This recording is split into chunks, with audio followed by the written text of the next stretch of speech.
Truck પાછળ eco car ઘૂસતા 5ના મોત.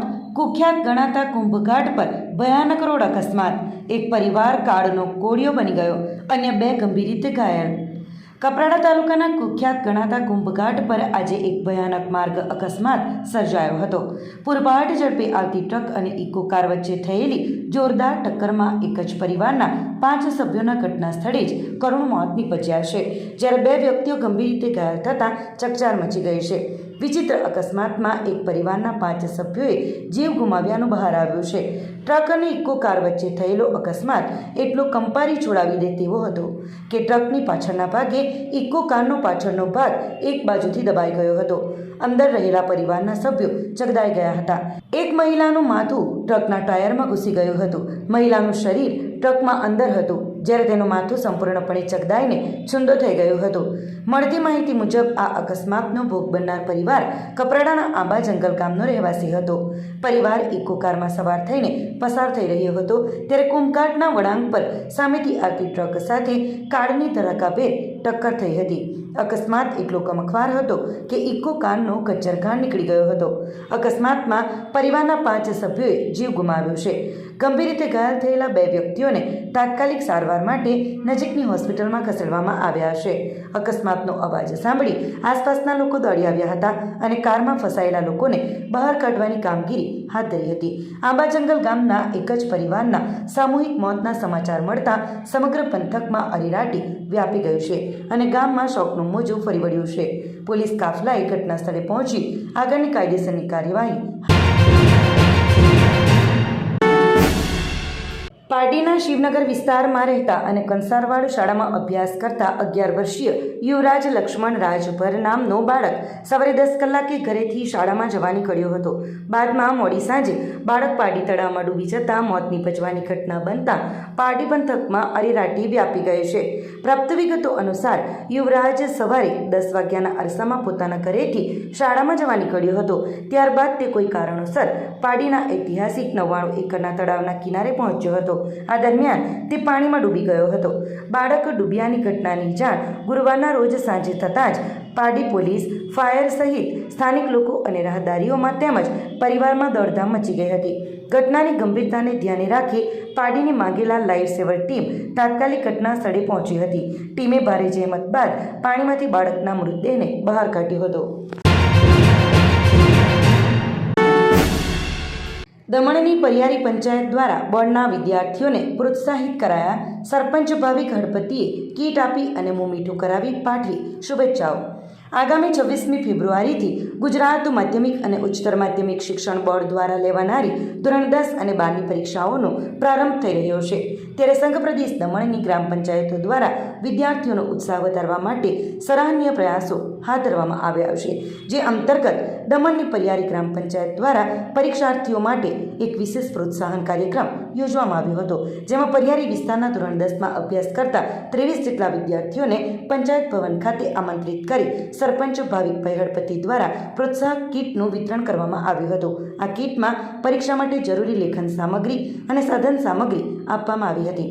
ભારતીય પરંપરા મુજબ શુભ કાર્ય પૂર્વે મોં મીઠું કરાવવાના હેતુથી સરપંચે સ્વહસ્તે તમામ વિદ્યાર્થીઓને દહીં સાકર ખવડાવી પરીક્ષામાં જળહળતી સફળતા મેળવવા માટે હાર્દિક શુભેચ્છાઓ પાઠવી હતી. આ પ્રસંગે સરપંચે જણાવ્યું હતું કે વિદ્યાર્થીઓ કોઈપણ જાતના ભય કે માનસિક તણાવ વગર આત્મવિશ્વાસ સાથે પરીક્ષા આપે તેવા હેતુથી પંચાયત દ્વારા આ નાનકડો પણ પ્રેરણાદાયી પ્રયાસ કરવામાં આવ્યો છે. આ પ્રસંગે સરપંચે જણાવ્યું હતું કે વિદ્યાર્થીઓ કોઈપણ જાતના ભય કે માનસિક તણાવ વગર આત્મવિશ્વાસ સાથે પરીક્ષા આપે તેવા હેતુથી પંચાયત દ્વારા આ નાનકડો પણ પ્રેરણાદાયી પ્રયાસ કરવામાં આવ્યો છે, જે બદલ વાલીઓ અને વિદ્યાર્થીઓમાં પણ આનંદની લાગણી જોવા મળી હતી. આજરોજ પરિયારી ગુરુગ્રામ પંચાયત વતી અમારા જે પરિયારી પંચાયત વિસ્તારમાં આવેલી શહીદ ભગતસિંહ સ્કૂલ છે, એની અંદર 2025-26ની અંદર જે 10મા ધોરણની અંદર 23 જેટલા છોકરાઓ છે જેઓ આ વખતે એક્ઝામ આપવા જઈ રહ્યા છે બોર્ડની. એમને પંચાયત વતી અમે એમને પ્રોત્સાહન કીટ આપી છે, એમને પુષ્પ આપી એમને શુભકામના પાઠવી છે, તેમજ અમે એમને દહીં સાકર ખવડાવી આપણે એમને આવતા દિવસોમાં જો બધા જ છોકરાઓ અમારા પંચાયતના 23 છોકરા છે પાસ થઈ અને આગળ ભવિષ્યમાં અગાડી 11મા ધોરણમાં 12મા ધોરણમાં જશે, એના કરતાં પણ અગાડી હાયર એજ્યુકેશન માટે જે પ્રશાસક શ્રી સાહેબે જે આટલી બધી આપણાને એજ્યુકેશન માટે અહીં ઉપલબ્ધિઓ આપી છે આપણા માટે શું કહેવાય કે એટલા બધા ખાતાઓ ખુલી આપે છે, આપણે ભણતા થાકી જાય એટલું બધું આપણે બહાર એજ્યુકેશનમાં આપ્યું છે. તો એની આપણા બાળકો લાભ લે અને અમારી પંચાયતનું નામ આગળ વધે, અમારા ગામનું નામ આગળ વધે, એમના બાળકોનું માતા પિતાનું નામ આગળ વધે. એના માટે આજના દિવસે અમે એમને શુભકામના પાઠવીએ છીએ અને એમને પ્રોત્સાહન આપીએ. દમણગંગા નદી અને સમુદ્રમાં ઠલવાતું કરોડો લીટર પ્રદૂષિત પાણી, સેલવાસ અને દમણની કડવી વાસ્તવિકતા. દમણગંગા નદીમાં ફેલાતા પ્રદૂષણ માટે ભલે હંમેશા વાપીના ઉદ્યોગોને નિશાન બનાવવામાં આવતા હોય, પરંતુ એક આરટીઆઈના ખુલાસા મુજબ વાસ્તવિકતા એ છે કે દાદરા નગર હવેલીના ઉદ્યોગો અને સેલવાસ નગરપાલિકા દ્વારા જ દરરોજ આશરે 1.30 કરોડ લીટર જેટલું ટ્રીટ કર્યા વિનાનું ગંદુ સીવેજ સીધું દમણગંગામાં છોડવામાં આવી રહ્યું છે. સેલવાસમાં દૈનિક વપરાશ બાદ ઉત્પન્ન થતા 18.4 મિલિયન લીટર સીવેજમાંથી ગટર લાઇનના અભાવે માત્ર 5.5 મિલિયન લીટર જ એસટીપી સુધી પહોંચે છે, જ્યારે બાકીનું પ્રદૂષિત પાણી નદીમાં પડે છે. વધુમાં દાદરાનગર હવેલીમાં 111 રેડ અને 1079 ઓરેન્જ કેટેગરીના મળી કુલ 1190 જેટલા એકમો એમ્ફ્લુએન્ટ ઉત્પન્ન કરે છે.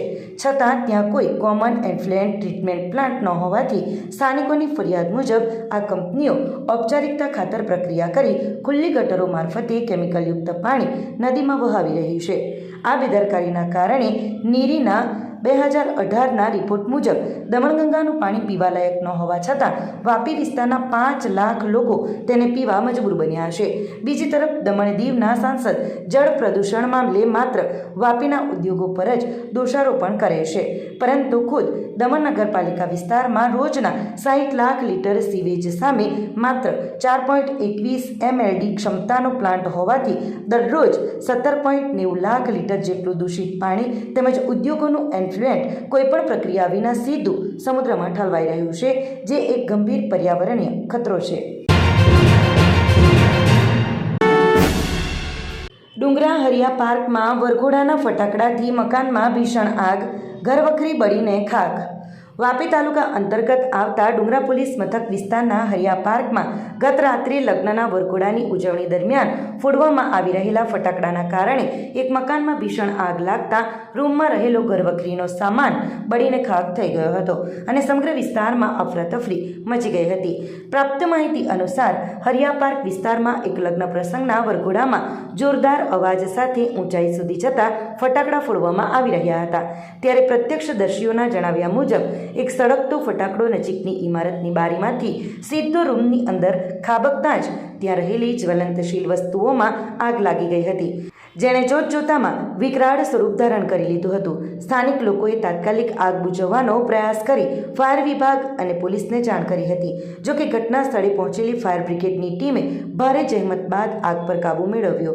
ત્યાં સુધીમાં રૂમમાં રહેલું ફર્નિચર, કપડાં, ઇલેક્ટ્રોનિક સામાન સહિતની તમામ વસ્તુઓ સંપૂર્ણપણે બળીને રાખ થઈ ગઈ હતી, પરંતુ સદનસીબે ઘટના સમયે રૂમમાં કોઈ વ્યક્તિ હાજર ન હોવાથી મોટી જાનહાનિ ટળી હતી.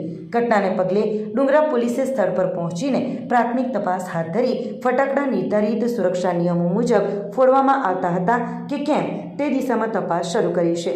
આ ઘટના બાદ સ્થાનિકોએ લગ્ન પ્રસંગોમાં અનિયંત્રિત રીતે ફટાકડા ફોડવા પર કડક પ્રતિબંધની માંગ કરી છે, ત્યારે વહીવટી તંત્રની વખતોવખતની માર્ગદર્શિકાઓ છતાં બનતી આવી ઘટનાઓ ફરી એકવાર ગંભીર સવાલ ઊભો કરે છે કે શું ખુશીના પ્રસંગોમાં બેદરકારીપૂર્વક ફોડાતા ફટાકડા સામાન્ય નાગરિકોની સુરક્ષા માટે મોટો ખતરો નથી બની રહ્યા? વાપીમાં નેશનલ હાઈવે નંબર 48 પર એક મોટી દુર્ઘટના સર્જાઈ છે, જેમાં પૂરઝડપે આવી રહેલ એક બેકાબુ ટ્રક અચાનક નિયંત્રણ ગુમાવીને ડિવાઈડરની રેલિંગ તોડીને સીધું સર્વિસ રોડ પર ઘૂસી ગઈ હતી, જેના કારણે સમગ્ર વિસ્તારમાં ભારે અફરાતફરીનો માહોલ સર્જાયો હતો. સદનસીબે આ ભયાવહ ઘટના વખતે રસ્તા પર હાજર લોકોનો આબાદ બચાવ થયો હતો, પરંતુ પ્રત્યક્ષદર્શીઓના જણાવ્યા અનુસાર જો ગણતરીની સેકન્ડોનો પણ ફેર પડ્યો હોત તો એક મોટું જાનલેવા અકસ્માત સર્જાઈ શક્યો હોત. આ ઘટના બાદ ઘટના સ્થળે લોકોના ટોળેટોળા ઉમટી પડ્યા હતા અને થોડા સમય માટે વાહન વ્યવહાર પણ ખોરવાઈ ગયો હતો.